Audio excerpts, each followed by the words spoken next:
hear a number of different recordings, and you will have to answer questions on what you hear. There will be time for you to read the instructions and questions, and you will have a chance to check your work. All the recordings will be played once only. The test is in 4 sections. At the end of the test, you will be given 10 minutes to transfer your answers to an answer sheet. Now turn to Section 1. Section 1. You will hear a man phoning to complain about a flight. First, you have some time to look at questions 1 to 3.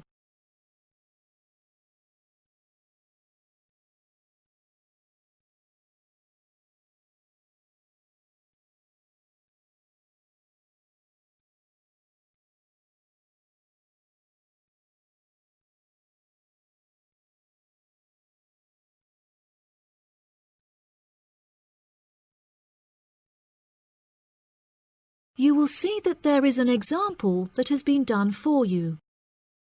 On this occasion only, the conversation relating to this will be played first. Hello, you have reached the complaints department. How can I help you?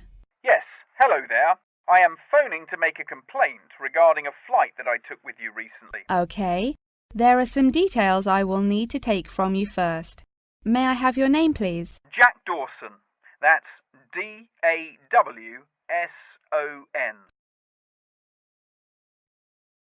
The name of the man is Jack Dawson, so Dawson has been written in the space. Now we shall begin. You should answer the questions as you listen, because you will not hear the recording a second time. Listen carefully and answer questions 1 to 3. Hello, you have reached the complaints department. How can I help you? Yes, hello there. I am phoning to make a complaint regarding a flight that I took with you recently. Okay. There are some details I will need to take from you first. May I have your name, please? Jack Dawson. That's D-A-W-S-O-N. And your address? It's 33 Hillcrest Road. That's Hillcrest. 33 Hillcrest Road.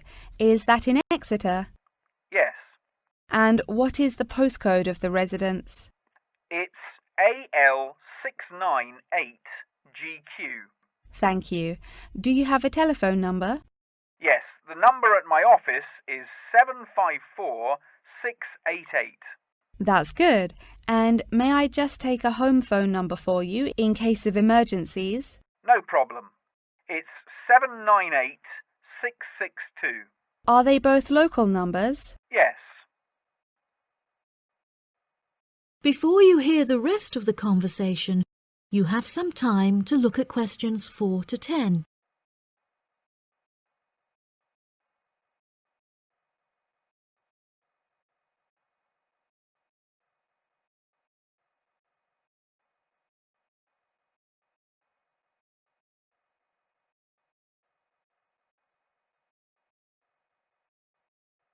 Now listen and answer questions 4 to 10. Okay, great. Thank you for your patience. Now, what is the nature of your complaint? I'm phoning to complain about a flight I took recently. I always take certain measures to ensure that I will be comfortable. For example, I always pay the additional cost for extra legroom, and I always arrive punctually for the flight to make sure that I'm seated beneath an air conditioner. Unfortunately, I was disappointed to find that the air conditioning on the plane was broken, so I spent the entire flight in discomfort as it was too hot and the air was stuffy. I see. I do apologize for this fault with the air conditioning. Now, while I have you on the phone, would you mind answering a short questionnaire regarding your recent flight? Sure. Okay, let's get started.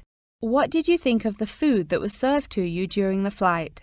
I thought that it was inexpensive and quite delicious. However, I was still very hungry afterwards, as it was a very small portion and more of a snack. Providing a snack for lunch is not reasonable. Okay, I have noted that down. What was your opinion of the quality of service that you received from our staff on board? The staff was very helpful, but each time I pressed the button to request service, it took a long time for a staff member to arrive. I found this frustrating as there just weren't enough staff on board the flight to be able to serve all the customers. Okay, that's great. Thank you very much for answering those questions. Are there any other parts of your travel experience that you would like to comment on? Yep. The process of moving through security was very quick and helped to make my travel experience stress-free. Okay. Do you have any extra comments on the services you received during the flight? Yes, I thought that the seats were very uncomfortable and looked very old. They were also in need of repair, as the recline feature on my chair was broken, so I could not go to sleep for the whole flight. Luckily, the entertainment facilities were very good, so I was able to distract myself by watching movies. Thank you so much for taking the time to answer all of my questions. We would like to offer you some gifts as a goodwill gesture, with a 20% discount on the cost of your hotel stay. We also appreciate that international calls to your home country can be expensive, and we are sure that you would like to keep your family updated on your travels. So please accept a phone card which has a credit of £20. Oh, that's really great. Thank you so much for the gifts. No problem. We look forward to having you travel with us again soon. Have a fantastic vacation. Thanks. Bye. That is the end of section 1. You now have half a minute to check your answers.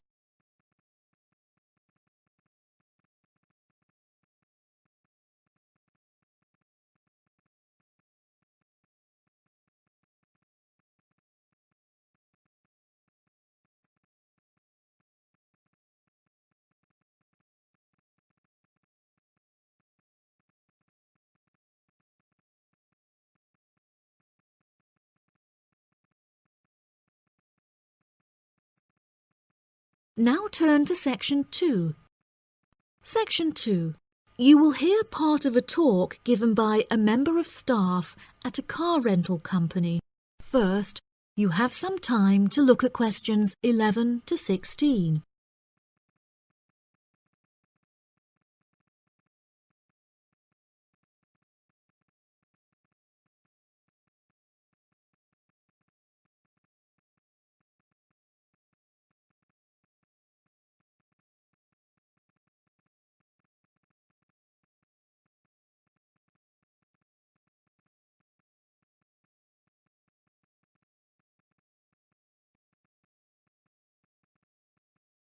Now listen carefully and answer questions 11 to 16. Good morning, listeners, and welcome back to Star Radio. Today on the show, we have a visitor from Yazoo Car Rental, who is going to give us an insight into his company and into the public transport system. Welcome, Jonathan. Thank you for having me. Yes, I would like to start by introducing my company, Yazoo Car Rental. We are the cheapest and most reliable rental company in the city and have won multiple awards for the quality of our services. This success did not come easily, however, and it proved important that we stay fresh and are always thinking of ways to attract new customers. Our first attempt to do this was to offer a free gift with every car rental, which we were confident the customers would be very interested in. The offer of a free Hoover with each rental, however, did not attract any new customers, so we quite quickly stopped offering it. In 2002, a new taxi company opened next door to us, and we started losing a lot of business to them. So we introduced an offer that we hoped might compete with their service. We offered a new package where you could rent a car with a driver for a small extra fee. By introducing this offer, we found that all of our customers preferred to drive the cars themselves. So again, this offer was unsuccessful in attracting more customers. Learning from these mistakes, we decided to offer a package service where the customer no longer had to come to our offices to pick up the rental car.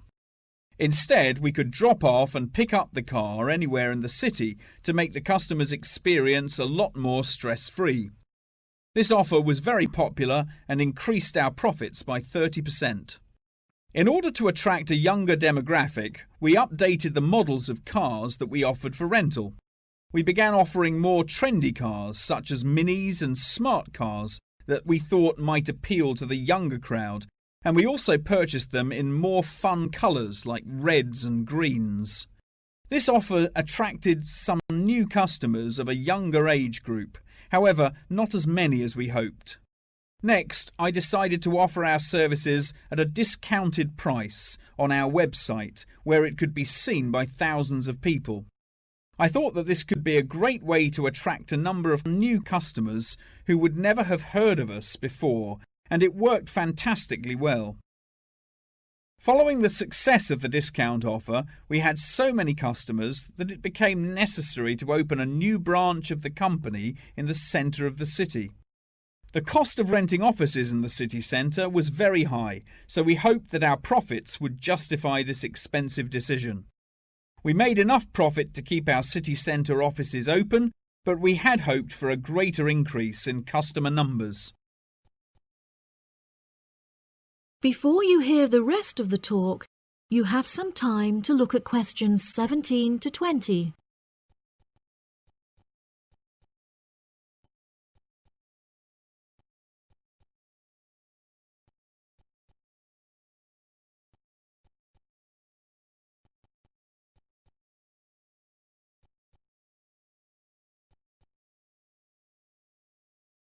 Now listen and answer questions 17 to 20.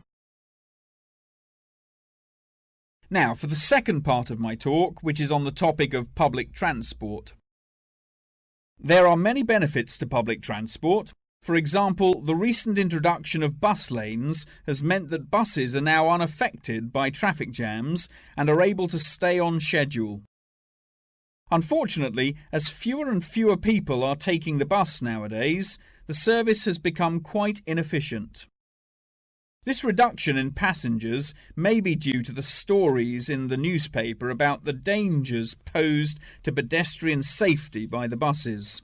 However, this is largely untrue, as buses are responsible for far less pedestrian-related accidents than cars. I use the bus service often, as car petrol is so expensive nowadays that the bus is far more affordable. However, if I am in a rush, I prefer to take a taxi, as they tend to get you to your destination very quickly, so you can remain punctual for your appointments. I also very much enjoy flying to my destinations, as the service is incredibly fast and the airports are always very easy to find.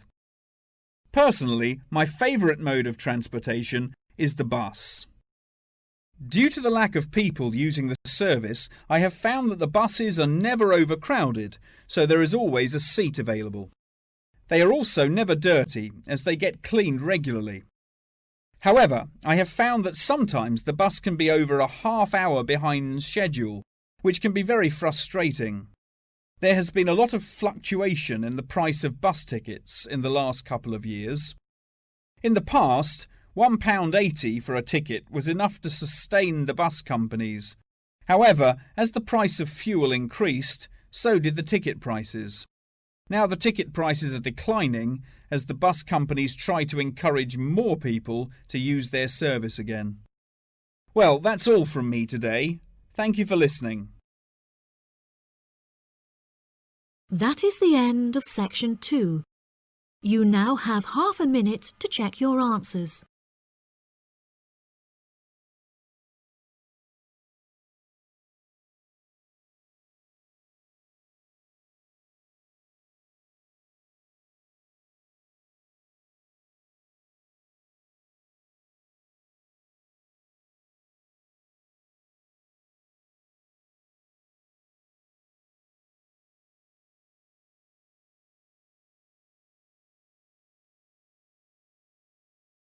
Now turn to section 3. Section 3. You will hear a conversation between a student and her professor discussing an assignment. First, you have some time to look at questions 21 to 25.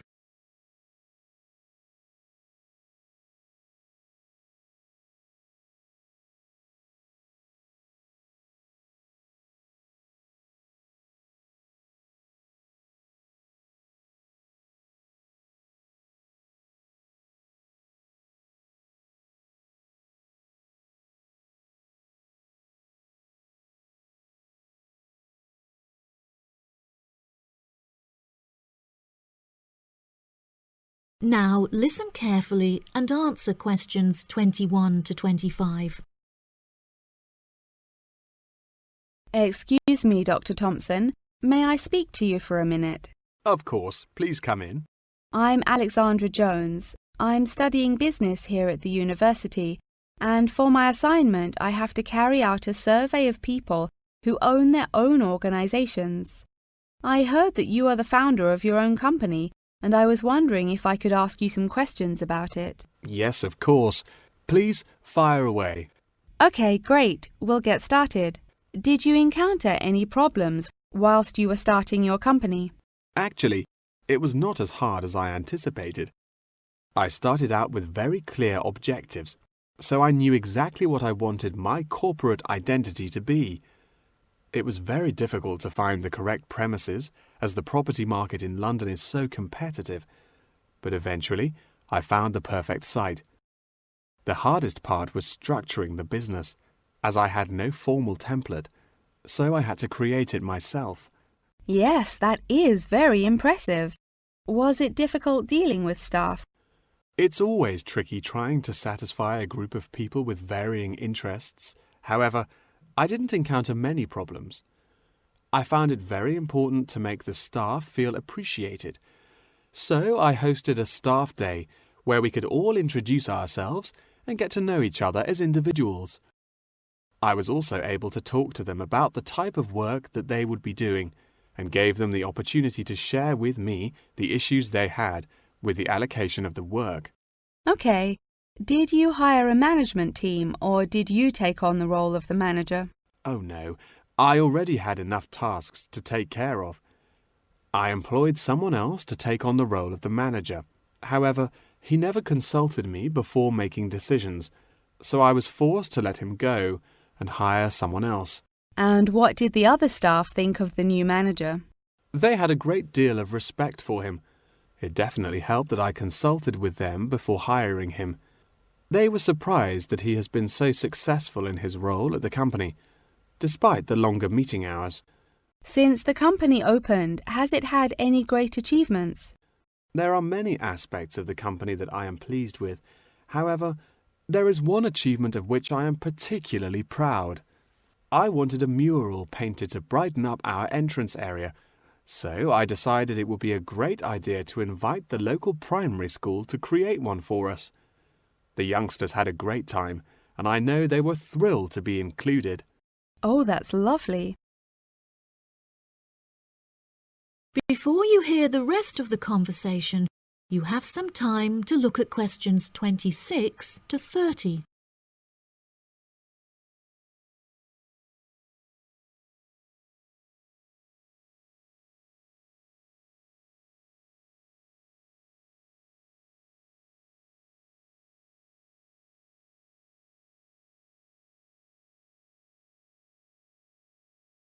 Now listen and answer questions 26 to 30. Have you encountered any major problems since you opened the company? Yes, we are always encountering issues with employment because it is very hard to find people who are qualified for the roles that we are offering. But unfortunately, there is no solution to this. One of our administrators also recently left to go on maternity leave, which put us in a tricky situation. However, we have managed to find a temporary replacement for her. It's also now approaching the period when we must carry out our financial training, so I need to find a venue with enough space to hold everyone. It will be interesting trying to organise that event. Oh gosh, I can imagine. I find it hard enough to organise myself. Organisation is a difficult thing to master, but it is also essential for success. Whilst I was learning how to stay organised, I realised that the role of motivation is essential. OK, that's great. I also suggest that you visit the library, as there is a section on culture that will have some very valuable material on how to develop your organisation skills. OK, I'll head to the library when we're finished. I think you will find it very useful. They also have a collection of documentaries on the subject of personal organisation, and I suggest that you look up the literature on management of change. I personally found these sources incredibly useful. Articles are also a valuable resource, and we have a whole collection of them in our university library. I advise that you look at Section 2, where you will find articles on the nature of volunteering. That's great. Thank you so much for your help. No problem. That is the end of Section 3. You now have half a minute to check your answers.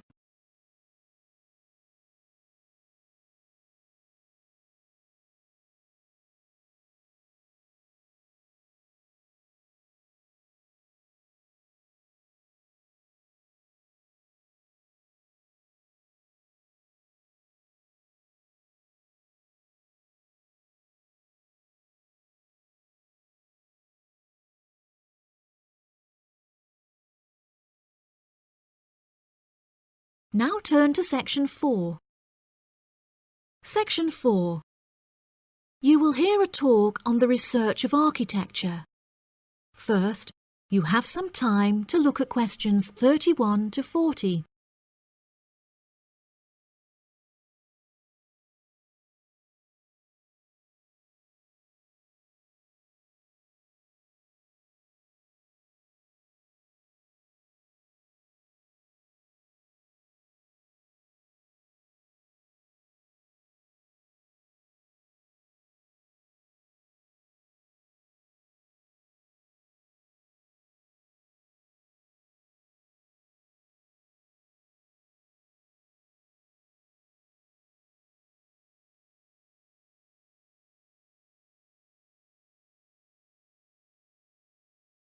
Now listen carefully and answer questions 31 to 40. Welcome, class, to your very first lecture in this series on architecture, conducted by myself, Dr. Torben Dahl. Today we will be looking into the relationship between climate and architecture, where I will be giving you a critical overview of the main climate influences that shape the design of buildings.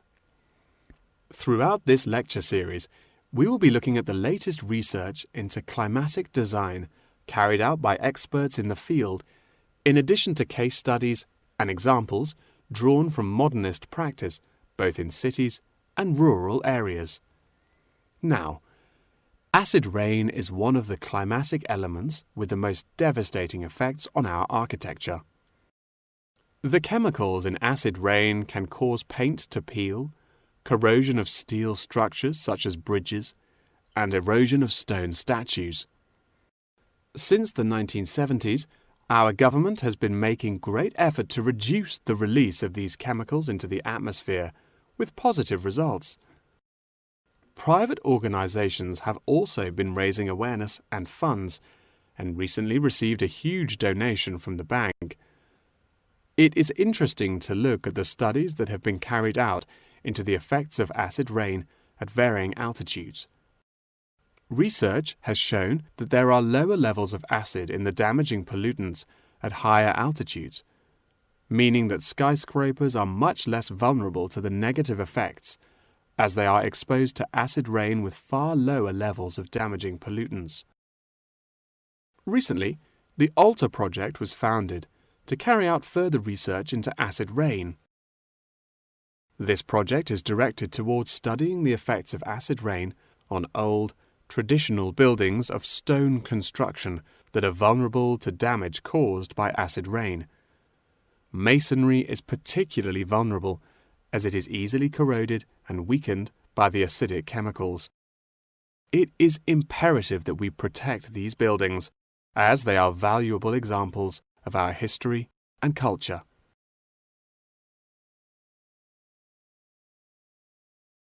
Pollution is one of the main sources of concern in the present day.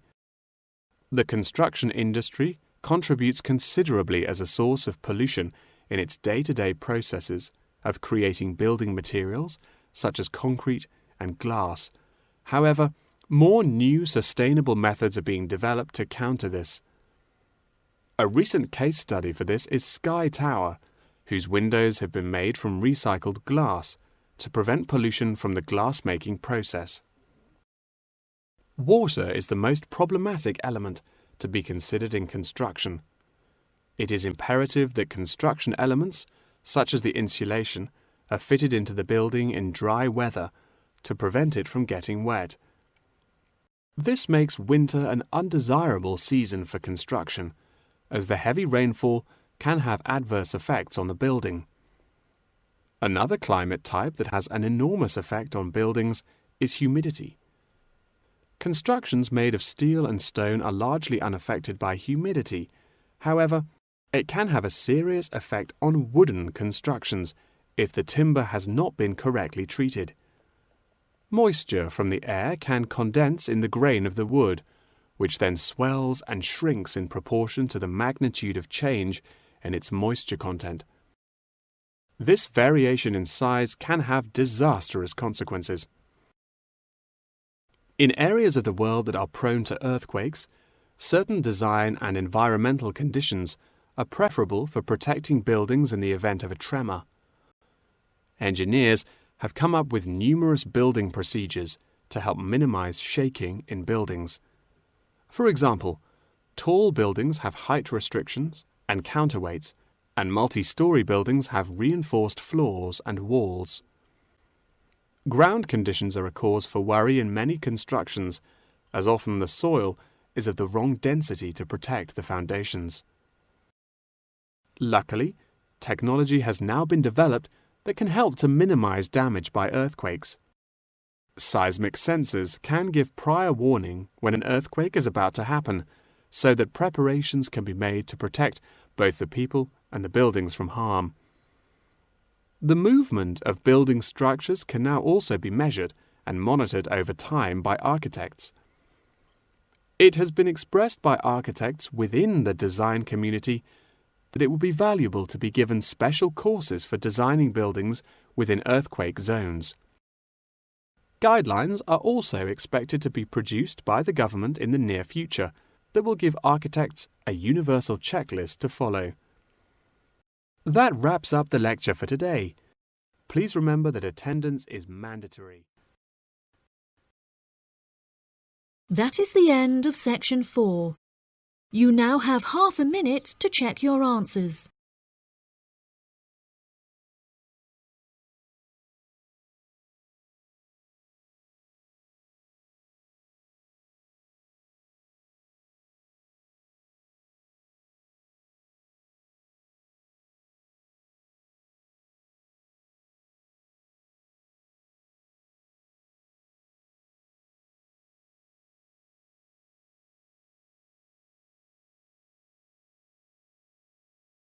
That is the end of the listening test. In the Ielts test, you will now have 10 minutes to transfer your answers to the answer sheet.